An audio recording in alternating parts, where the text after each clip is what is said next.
Hello, hello. Good morning. So, ayan, ngayon mag-open ako ng mga Shopee Budol ko nung 12/12. Actually, ilang piraso na lang 'to kasi na-open ko na yung iba. Kaya ito na lang yung mga natira na dumating. Nothing fancy, ito yung mga tingin kong mga kailangan ko sa ngayon. So ito ay shade cloth na panglagay ko dito sa may terrace. Nakita nyo naman sobrang liwanag. So kapag tanghali sobrang init kaya bumili ako ng mga shade cloth na ganyan para medyo mabawasan naman yung init dito sa may terrace. At saka ito rin shade para tong lona na medyo maliit para pag umuulan naman. At etong isa naman na 'to, ayan, umupo muna ako kasi napapagod na ako. Ito namang isang 'to ay kulambo. Yes, kulambo. May nagkukulambo pa ba ngayon? Parang wala na 'no? Ito kasi gabi din ang daming mga lumilipad-lipad dito sa gabi minsan.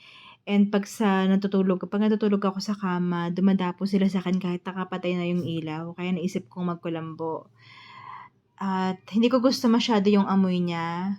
So, tingin ko kailangan ko muna 'tong labahan bago ko siya talaga gamitin. And eto namang isang 'to ay ano ba 'to? Parang hindi ko na matandaan kung ano ba 'tong mga pinag-order ko.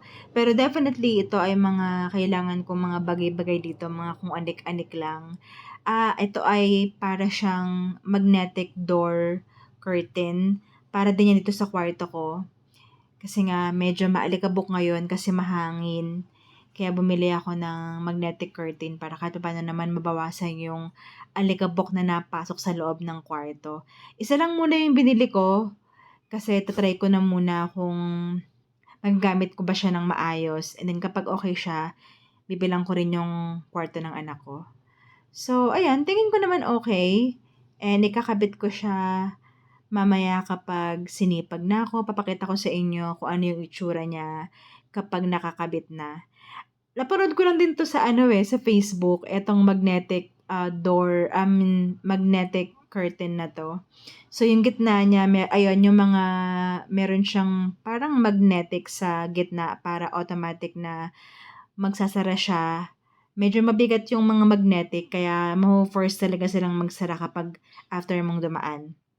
So, meron din siyang mga kasamang mga velcro sticker na double-sided na pwede mo ring gamitin sa pinto. Meron din siyang kasamang thumbtacks kung ayaw mo naman gamitin yung velcro. And eto naman, actually ito ay para 'tong tent na, pangbata, yung maliit na toy tent na puwedeng laruan ng mga bata. Pero ito ay cloth. So, in fairness maganda yung yung quality ng cloth, ng fabric niya. As in para talaga siyang tela.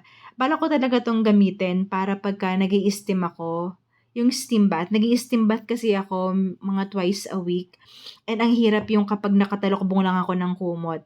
So, bumili ako ng ganitong parang tent cloth. Actually, cloth talaga 'to, cloth-like para hindi ako mahirapan pumasok at gumalaw sa loob habang nag-i-steam ako.